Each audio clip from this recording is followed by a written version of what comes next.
दोनों का परफॉर्मेंस बेहतरीन था, लेकिन बजाज फिनसर्व चार्ट्स पे ज्यादा अच्छा लगता है क्योंकि जो 20 डे मूविंग एवरेज था वो निकल गया है, उसके ऊपर की क्लोजिंग दी है, बेहतर वॉल्यूम देखने को मिले हैं। अगर आप डेली चार्ट देखेंगे तो वहां पर ऑसिलेटर पॉजिटिव क्रॉसओवर दे रहे हैं, तो खरीदारी करें यहाँ पर। टारगेट रहेंगे करीब 9500 के, स्टॉप लॉसेस रहेंगे करीब 8600 के। जी। तो पहला नाम ऑब्वियस ही बात है, आज बजाज फिनसर्व है। कल नंबर्स आने वाले हैं। 9500 का नया टारगेट अब दिख रहा है मानस को। 8600 का एक स्टॉप लॉस आप यहां पर मेंटेन कर सकते हैं। और दूसरा बैंकिंग स्पेस से नाम चुना गया है आईडीएफसी फर्स्ट। पहले भी इसका कई बार जिक्र, इनफैक्ट 39 रुपए से इसका जिक्र मानस कर रहे हैं और अब ये शेयर वो 55 रुपए के टारगेट्स के लिए आपको सजेस्ट कर रहे हैं और लगातार इसमें तेजी की बातचीत उन्होंने इस स्टॉक में पहले भी की है। अच्छा, आज दो आउट परफॉर्मर रहे हैं, एक है ऑटो स्पेस और एक है रियल स्टेट। इन दोनों में आज जोरदार तेजी देखने को मिली। क्या वजह रही, ये पहले दीपाली समझ लेते हैं, उसके बाद हम मानस से इस पर बातचीत भी करेंगे। दीपाली, ऑटो और रियल स्टेट जोरदार तेजी इस पूरे सेक्टर में आज बनी रही, क्या आइडेंटिफाई किया आपने? रियल्टी और ऑटो स्टॉक्स में शानदार मूव आज देखने को मिला। निफ्टी रियल्टी इंडेक्स 4% के गेंस के साथ सबसे ज्यादा बढ़ने वाला इंडेक्स रहा और स्टॉक्स में भी 12% तक की तेजी रही। टॉप मूवर्स आईबी रियल, सोभा, ओबरॉय, डीएलएफ और गोदरेज प्रॉपर्टीज जैसे शेयर्स रहे। सिमिलरली ऑटो इंडेक्स में भी 2% का सर्ज रहा और यहां भी 5 से 6% तक की तेजी हमने स्टॉक्स में देखी।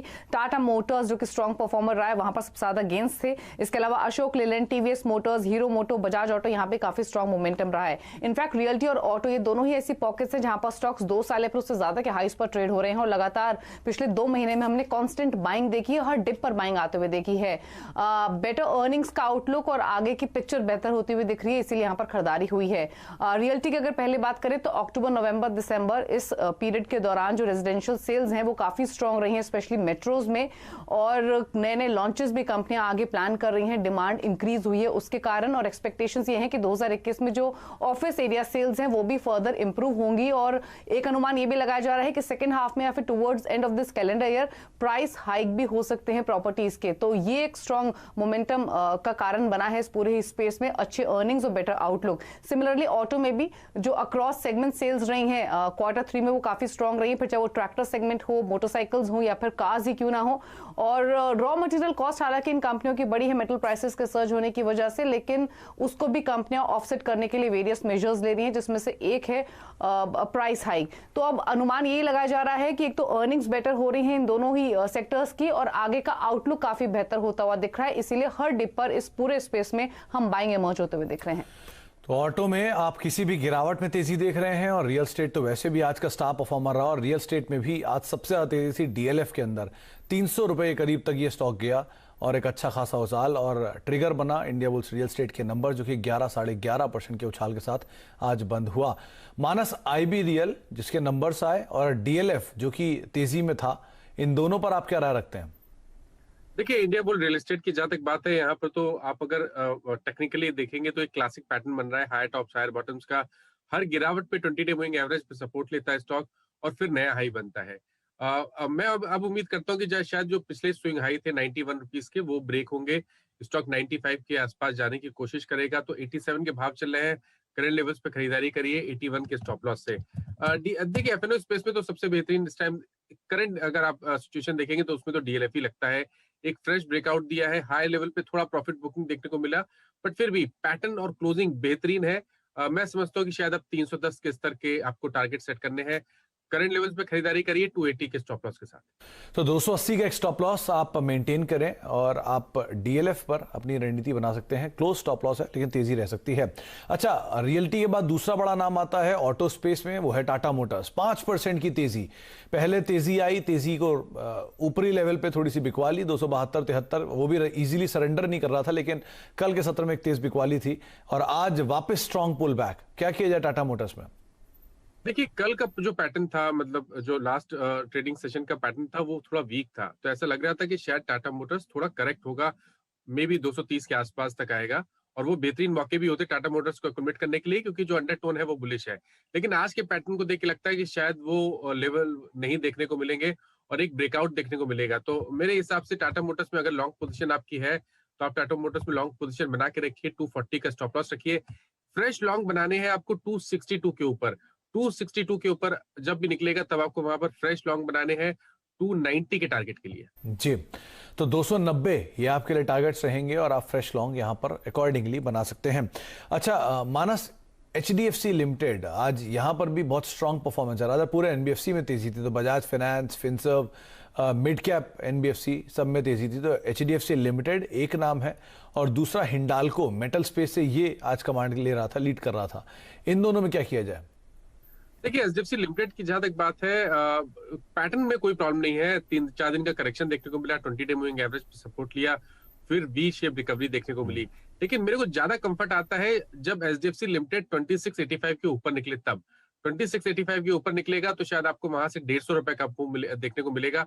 तो थोड़ा इंतजार करिए, 2685 के ऊपर खरीदारी करिए और 2600 के स्टॉप लॉस रखिएगा उस केस में। हिंडाल्को की जहां तक बात है, देखिए हिंडाल्को में भी थोड़ा इंतजार करेंगे। 257 के लेवल्स को ब्रेक होने का इंतजार करिए। 257 के ऊपर निकलेगा तब आप खरीदारी कर सकते हैं। फिलहाल के लिए आपके पास लॉन्ग पोजीशन है तो 245 के स्टॉप लॉस से बने रहिए, लेकिन फ्रेश लॉन्ग तो आपको 257 के ऊपर ही बनाने हैं। ओके, तो 257 के ऊपर आप नए लॉन्ग बना सकते हैं। अच्छा, एनबीएफसी की बात हो रही है तो एक बार एल&टी फाइनेंस होल्डिंग को देखिए और चोलामंडलम को देखिए। दोनों में आज स्ट्रांग बाइंग देखने को मिली। एक के नंबर्स का सपोर्ट था और दूसरे में कुछ फ्रेश लॉन्ग्स बन रहे थे। क्या राय रखते हैं आप यहाँ पर? देखिए एल&टी फाइनेंस की जहां तक बात है, देखिए यहाँ पर ट्रेंड तो बिल्कुल क्लियर पॉजिटिव दिखता है। कल 20 डे मूविंग एवरेज पे सपोर्ट लिया और आज स्विंग, जो पिछला स्विंग आया था उसको टेस्ट किया। उसके ऊपर की क्लोजिंग नहीं है, लेकिन पैटर्न पॉजिटिव लगता है। तो एल&टी फाइनेंस होल्डिंग में खरीदारी करने के मौके हैं। 101 का स्टॉप लॉस रखिए, 118 के टारगेट रहेंगे। और चोला फाइनेंस में भी देखिए वहां पर भी मेरे हिसाब से तो पैटर्न पॉजिटिव ही है। लोअर लेवल पे 20 डे मूविंग एवरेज पे यहाँ पर भी सपोर्ट लिया। देखिए कंसोलिडेशन देखने को मिल रहा है, शायद ये एक फ्लैग पैटर्न है। 450 के लेवल्स ब्रेक होंगे तो शायद आपको वहां से 35 से 40 रुपए का अप देखने को मिलेगा। तो लॉन्ग पोजीशन बना के रखिए यहाँ पर और 415 का स्टॉप लॉस रखिए। अच्छा, दो नंबर्स जो कि कल आने वाले हैं उसको मार्केट ने आज डिस्काउंट किया। एक है फेडरल बैंक और एक है हिंदुस्तान जिंक। दोनों के नंबर से पहले मार्केट ने यहां पर तेजी दिखाई है। कोई नंबर्स के अनुमान में अगर इन्हें लेकर गया है तो वहां पे टारगेट क्या रखे, कहां स्टॉप लॉस होना चाहिए? देखिए फेडरल बैंक में तो बिल्कुल खरीदारी करने के मौके हैं और अभी भी मैं समझता हूँ कि यहाँ पर 82 के लेवल्स को टेस्ट करने का पोटेंशियल है। 75 के भाव चल रहे हैं, करंट लेवल्स पे खरीदारी करिए। 73 का स्टॉप लॉस रखिए। और हिंदुस्तान जिंक का तो एक क्लासिक पैटर्न बना है, करीब 6-7 दिन का करेक्शन, 20 डे मूविंग एवरेज पे सपोर्ट लिया, वी शेप रिकवरी, वॉल्यूम्स है, ऑसिलेटर्स पॉजिटिव क्रॉसओवर दे रहे हैं। तो बहुत ही बढ़िया पैटर्न है। खरीदारी करने की राय रहेगी 284 के स्टॉप लॉस से।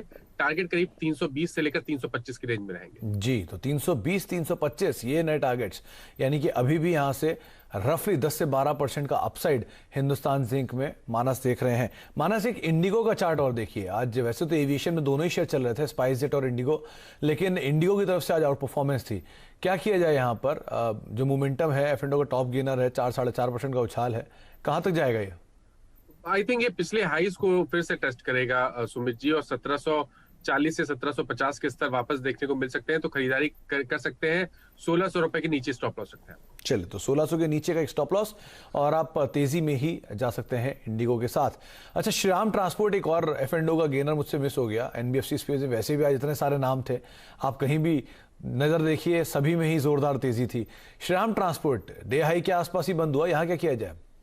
देखिए जितने एनबीएफसी है उनके सबके पैटर्न बहुत पॉजिटिव है और मैं समझता हूँ इस तरह का आउट परफॉर्मेंस शायद आने वाले 3-4 दिनों तक तो कंटिन्यू रहने ही वाला है। तो श्रीराम ट्रांसपोर्ट फाइनेंस पे भी खरीदारी करने की राय रहेगी। 1300 के टारगेट सेट करके चलिए। करंट लेवल्स पे खरीदारी कर रहे हैं तो 1184 इसके नीचे आपको स्टॉप कर सकता है। ओके, तो 1184 ये एक लेवल है जिसको आप ध्यान में रखें। इसके नीचे एक स्टॉप लॉस आप मेंटेन करें, अदरवाइज आप बने रह सकते हैं। 1300 का एक टारगेट आपको यहां पर दिखाई पड़ रहा है। साथ ही साथ मानस, आज बैंकिंग में स्पेशली पीएसयू बैंक्स के अंदर भी अच्छा बज़ था। आपने प्राइवेट स्पेस बैंक की बात की जिसमें आईसीआईसीआई बैंक हुआ, आईडीएफसी फर्स्ट हुआ, जहां पर जोरदार तेजी थी। लेकिन अगर पीएसयू बैंक में देखें तो एसबीआई यहां पार्टिसिपेशन है, केनरा बैंक में पार्टिसिपेशन है, बाकी बीओबी, पीएनबी, किसी का भी नाम ले लीजिए। यहां से कोई चार्ट बेहतर दिख रहा है आपको? देखिए मैं समझता हूँ कि अगर स्टेट बैंक ऑफ इंडिया को नहीं खरीदना है तो केवल 2 स्टॉक पे ध्यान रखिए पीएसयू क्षेत्र में। पहला है बैंक ऑफ बड़ौदा, जहां पर फ्लैग पैटर्न बन रहा है और मैं समझता हूँ कि 2 दिनों के अंदर एक फ्लैग पैटर्न का ब्रेकआउट देखने को मिलेगा। तो खरीदारी करने की राय रहेगी। 71 का स्टॉप लॉस रखें, 84 के टारगेट सेट करें। और दूसरा स्टॉक है कैनरा बैंक का, यहाँ पर भी पैटर्न पॉजिटिव लगते हैं।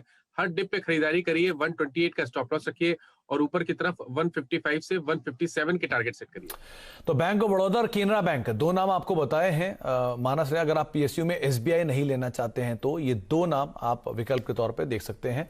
बाय ऑन डिप्स हो तो ज्यादा बेहतर है, लेकिन आप अदरवाइज भी इसमें खरीदारी करते हैं तो आपको लक्ष्य बता दिए गए हैं। एक ब्रेक का वक्त है, ब्रेक के बाद लौटेंगे। मानस हमारे साथ बने हुए हैं, यतिन भी मौजूद है जिनसे हम बातचीत करेंगे डीलर्स रूम को लेकर, किस तरह की बज़ है वहां पर, कहां खरीदारी बिकवाली की बातचीत हो रही है और आगे डीलर्स रूम में किस तरह की चर्चाएं हैं। एक ब्रेक का वक्त है, ब्रेक के बाद लौटते हैं, दोनों से बातचीत करते हैं।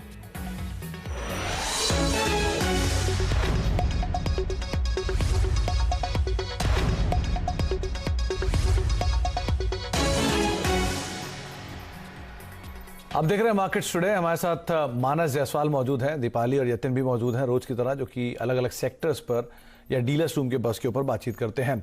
अब यतिन से बातचीत कर लेते हैं। यतिन हमारे साथ मौजूद हैं। यतिन बताइए, आज आपने क्या पिक किया डीलर्स रूम में? दो स्टॉक्स जो आज डीलिंग रूम्स के फोकस में है, उनमें सबसे पहले है हिंडाल्को। हमने मेटल शेयर्स में एक दो दिन जो हमारे गए ट्रेडिंग सेशंस, उसमें करेक्शन काफ़ी अच्छा देखा, शॉर्ट पोजीशंस भी दिखाई दी, लेकिन आज के सत्र में काफ़ी अच्छा रिवर्सल हुआ, शॉर्ट कवरिंग का भी माहौल था। हमको डीलिंग रूम्स ये बता रहे हैं कि डोमेस्टिक म्यूचुअल फंड्स भी यहाँ खरीदारी कर रहे हैं और ओवरऑल मेटल शेयर्स में अच्छा खासा बाउंस बैक देखने को मिल सकता है और इसीलिए अपने क्लाइंट्स को वो हिंडाल्को में खरीदारी की सलाह दे रहे थे। इसके अलावा आईसीआईसीआई प्रू लाइफ और इंश्योरेंस कंपनीज में दमदार तेजी हमने देखी है।